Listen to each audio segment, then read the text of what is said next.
welcome to the cozy corner of my recording room. Today I will be talking about the ACT Workbook for OCD. This is a candid video, so I'm just gonna pretend that we're chilling, talking about the OCD workbook like we were in my bedroom. My dog will be joining us. Come here, Tally. Tally, come here. My dog Tally will be joining us, so named for her wimp feet. And yeah, I just hope you guys have some fun. I'll be talking about what I like about the book, if there's anything I don't like about the book, and how it's been helping me handle my OCD. So first things first, my OCD has been going pretty well lately. I'm medicated for it. I did therapy for it for a long time until I decided I didn't need therapy anymore because I was feeling better. But I wanted to maintain doing well. I wanted to maintain that mental health. So I decided to get the ACT Workbook for OCD. Now, something this book has taught me is that ACT is just as helpful with OCD as exposure response prevention therapy is. I did not know that. And this book is therapist approved. So I think it says somewhere here it's a therapist's choice, or it said that on Amazon. It's written by someone with a PSYD. Don't ask me what that means. But I know it's a degree in psychology. It was probably one of the degrees I was going for when I was going to be in the field of psychology, but I've decided not to do that anymore. I'd rather focus on other things. But yeah, let's just get into it. So it has, a little introduction, living fully and freely with OCD. And I read that, and it just tells you how to get started. Do you have OCD? How to get rid of your OCD. And one of the things I quoted was, another agenda, and what this book focuses on is spending your time and energy learning how to have uncomfortable thoughts and feelings, so when they show up, you're less likely to be weighed down by them. While OCD symptom reduction is part of the process, the focus in this book is living a full and vital life with OCD. So the thing about OCD is it never exactly completely goes away. Like, most people do have intrusive thoughts, and you're probably always going to have some intrusive thoughts. But this book can teach you how to live with those intrusive thoughts without letting them take over your life. All right, and here we have a section that says, how will this book help you? And it basically says the activities in this book will focus on addressing your triggers in the present moment, as well as what you can do in real life when practicing an exposure feels too overwhelming. So if you're feeling like you can't practice an exposure at the time, this can help you. These inventions are considered evidence-based practices, which means they have been studied and reviewed extensively by psychological institutions such as the American Psychology Association and the International OCD Foundation. I really recommend the International OCD Foundation for those that are seeking therapy, because that can help you find therapy. Also, you can look into NOCD. It's a free app that can also connect you for a licensed therapist. You'll have to pay for the licensed therapist, but everything else is free. So then it just goes on a little bit to explain ACT, and it asks you things like 3 people who can support you, but let's get into the meat of it. So it'll ask you how long you spend focusing on OCD, and then there's this little calendar here where you commit to things like journaling, meditating for 3 minutes, and doing 45 minutes of exposure. Now I'm doing 45 minutes of exposure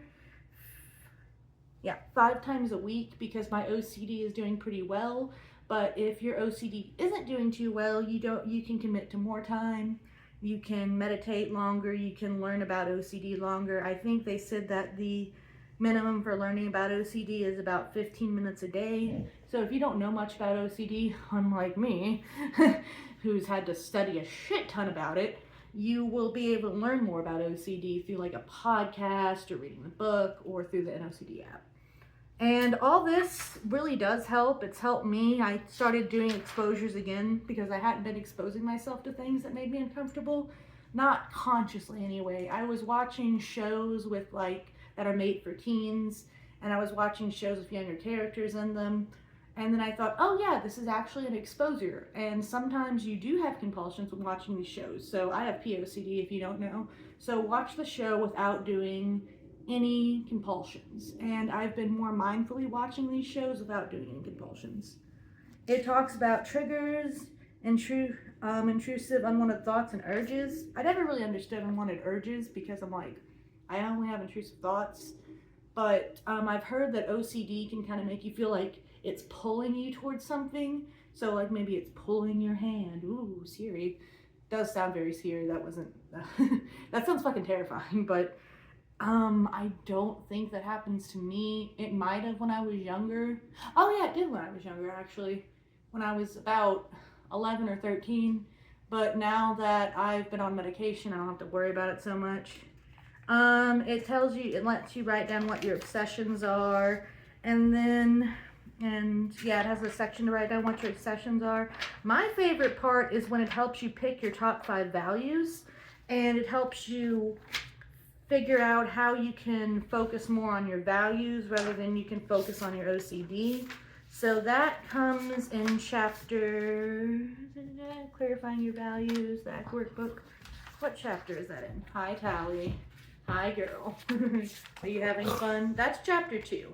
So yeah, after it teaches you a little bit about OCD and you understand your OCD better, it lets you pick your top 5 values. There's a little exercise to help you do that.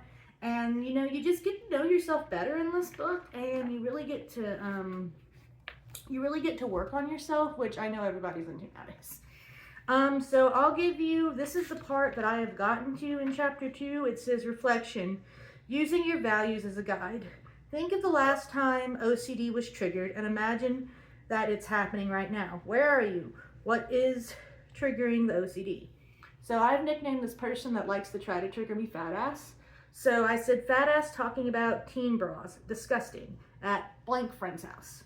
So this person has fun trying to trigger me, and anyways, my OCD says you like it. It says to tell me it says, as you imagine yourself in the scenario, picture your OCD. Imagine on one shoulder is your OCD and on the other shoulder is the image of your values. It also helps you create an image of your values. What would OCD say? What would values say? So OCD would say, oh, you like it, you want to picture that. And it would say, you better do a compulsion to make sure you don't want to picture that, or you better think you're a horrible person and go down a rabbit hole and make sure you've never done anything like that. And my values would say, tell that dumb bitch you did not want to picture that, and to be more respectful of people around her that might have been groomed, because guess who was groomed?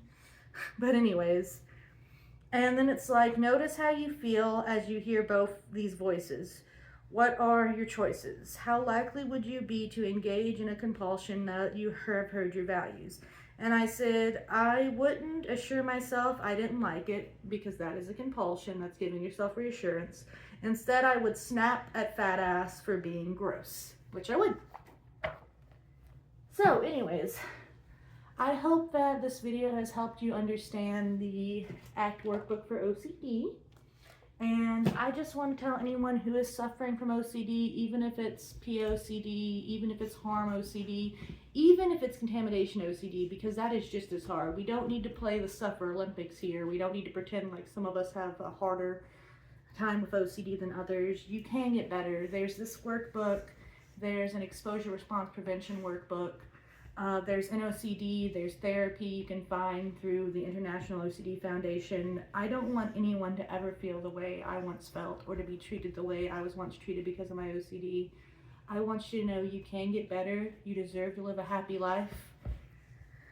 You deserve to live by your values, and you should never let anyone make you feel like shit for your OCD.